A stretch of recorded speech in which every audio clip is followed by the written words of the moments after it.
Okay friends, तो जैसे हमने लास्ट लेक्चर में मॉडल के अंदर कैन और कुड के बारे में पढ़ा है। तो कैन और कुड के अंदर हमारे कुछ टर्म्स होते हैं, जैसे could have, can not, could not and will be able to. ये जो वर्ब होते हैं ये कहाँ पे यूज होते हैं, इनके बारे में थोड़ा सा हम डिस्कस करेंगे इस वाले लेक्चर में।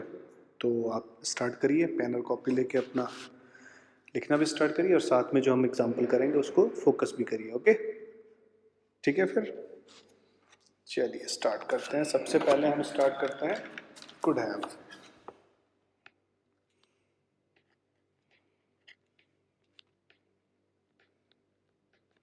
Could have, okay.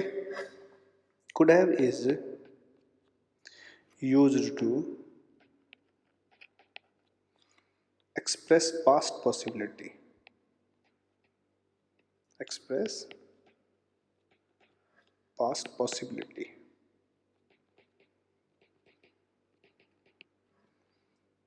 which did not complete, did not complete. It is also used to express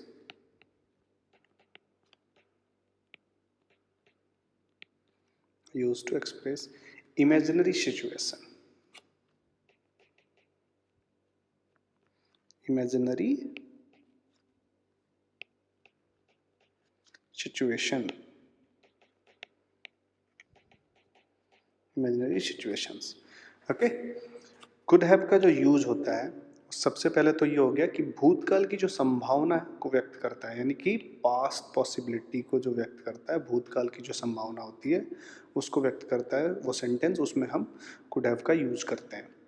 जो पूर्ण, मतलब जो पूर्ण नहीं हुई हो, जो भी पॉसिबिलिटी है भूतकाल की वो पूर्ण नहीं हुई हो, डिड नॉट कंप्लीट, तो वहां पे हम कुड हैव का यूज करेंगे। क्लियर है? It is also use to express imaginary situation, यानी कि इसका प्रयोग काल्पनिक स्थिति, इमेजिनरी सिचुएशन, काल्पनिक स्थिति को भी व्यक्त करने के लिए किया जाता है। तो कुड हैव के बारे में पता चल गया कि कुड हैव का यूज कहाँ कहाँ किया जाता है। चलिए अब स्टार्ट करते हैं। कुड हैव के बाद कुड नॉट का हम यूज कहाँ कहाँ करते हैं। Could not and could not और कैन नॉट का एक साथ ही पढ़ना पड़ेगा हमें। ओके, तो could not and cannot is used to express impossibility, used to express impossibility, यानी कि could not और cannot का प्रयोग असंभावना को व्यक्त करने के लिए सेंटेंस में यूज किया जाता है। ठीक है, तो चलिए पहले एक एक एग्जांपल ले लेते हैं और भी क्लियर हो जाएगा। जैसे पहला एग्जांपल है, वह उसे शुरू में ही चेतावनी दे सकती थी। वह उसे शुरू में ही चेतावनी दे सकती थी। ठीक है, यानी वह उसे शुरू में ही चेतावनी दे सकती थी, यानी कि जो भी काम चल रहा है, यानी कि उसका जो स्टार्टिंग पॉइंट था उसी टाइम उसको हम वार्न कर सकते थे, लेकिन वो समय बीत गया, यानी कि वो पास्ट में चला गया। तो ये सेंटेंस है, इसके अंदर हम कुड हैव का यूज करेंगे। कैसे बनेगा? She could have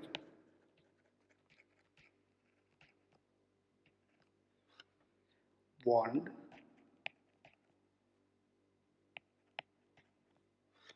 him in the beginning,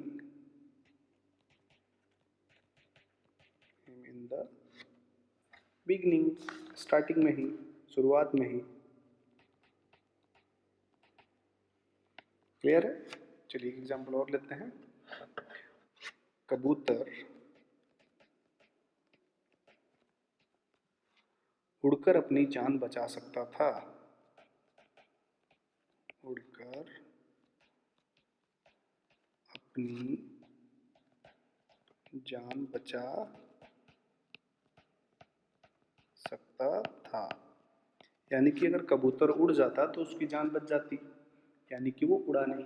तो यानी कि ये उड़ने का जो समय था, जिस टाइम वो उड़ता अगर उसकी जान बचती तो वो क्या था, वो बीत गया, यानी कि ये चीज़ पास्ट में चली गई। तो यहाँ पे भी हम कुड हैव का यूज करेंगे। The pigeon could have saved his life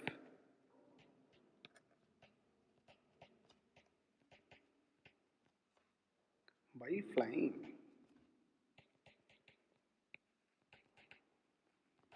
clear है? और आगे बढ़ते हैं, एक एग्जाम्पल और लेते हैं। वह मांसाहारी भोजन नहीं ले सकती। वह मांसाहारी भोजन नहीं ले सकती। वह खुद शाकाहारी है। वह खुद शाकाहारी है। अब देखिए, असंभावना व्यक्त कहाँ पे हो रही थी? Use to express impossibility. इस सेंटेंस के अंदर आपने देखिए वही चीज साबित हो रही है, वो मांसाहारी भोजन नहीं ले सकती, यानी कि ये संभव नहीं है कि वो अब ये वाला खाना खाएगी। क्यों? क्योंकि वह खुद शाकाहारी है। यहाँ पे एक स्ट्रॉन्ग पॉइंट आ गया कि ये सेंटेंस जो है वो इम्पॉसिबिलिटी को दर्शा रहा है। तो यहाँ पे हमें कैन नॉट का यूज करना ही पड़ेगा। ठीक है, she can not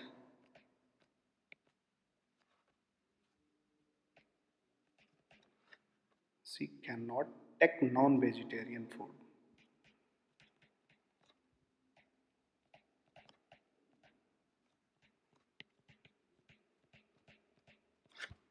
Take non-vegetarian food। She is a pure vegetarian। She is a pure vegetarian। Clear है? यहाँ पे इम्पॉसिबिलिटी हो रही थी तो उसको हमने कैन का यूज किया। एक एग्जांपल और लेते हैं। उसने यह खुद नहीं किया हो सकता। उसने यह खुद नहीं किया हो सकता।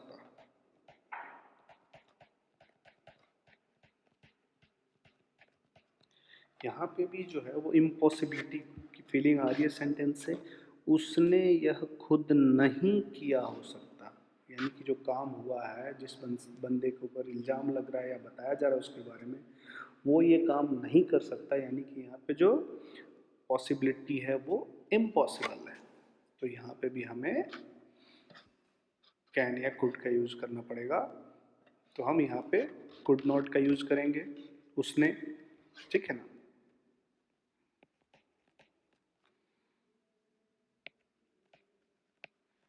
He could not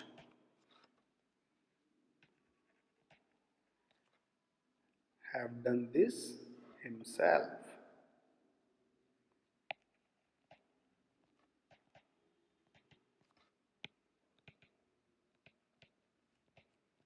क्लियर है? जिसमें संभावना है, जिसमें संभावना नहीं है वहाँ पे हम कैन नॉट और कुड नॉट का यूज करते हैं। तो ये दोनों सेंटेंस आपको, उसने यह खुद नहीं किया हो सकता, यानी कि यहाँ पे भी क्लियर है कि ये काम वो नहीं कर सकता, यानी कि ये इम्पॉसिबल है उसके लिए। तो यहाँ पे भी हम कुड नॉट का यूज करेंगे। ठीक है, अब एक पॉइंट था will be able to.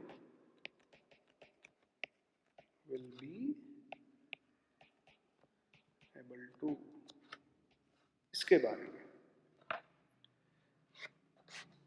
Will be able to express a meaning that the subject will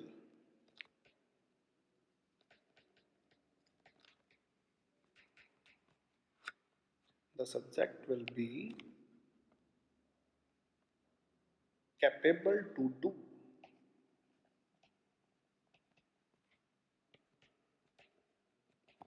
यानी कि कैन डू समथिंग। क्लियर है? Will be able two is also use, इनके लिए हम विल बी एबल टू का use करते हैं। कैसे? करता किसी कार्य को कर सकता है या कर सकेगा या उसको करने की योग्यता होगी, उसमें हम विल बी एबल टू का यूज करेंगे। Express the meaning that the subject will capable to, यानी कि वो काम जो करता है वो काम को कर सकता है, करने की योग्यता हो, वहाँ पे हम विल बी एबल टू का यूज करते हैं। ठीक है, जैसे एग्जाम्पल लेते हैं, 2 महीने में तुम अंग्रेजी बोल सकोगे। 2 महीने में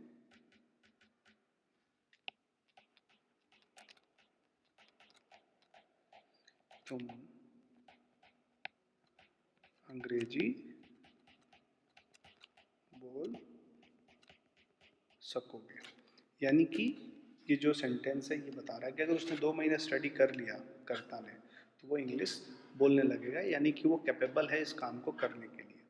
तो यहाँ पे क्या बनेगा sentence? within 2 months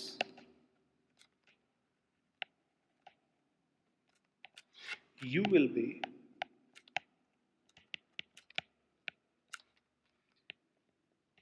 able to speak English,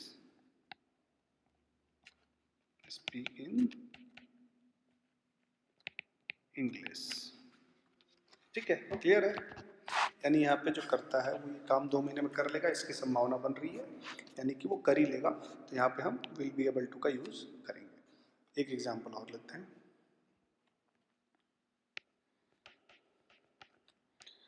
मेरा मैनेजर उसको मना सकेगा।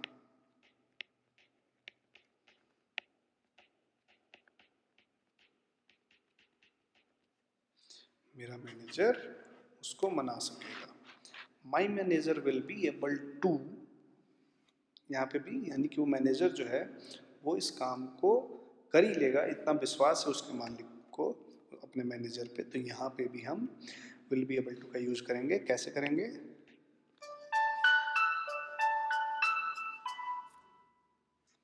My manager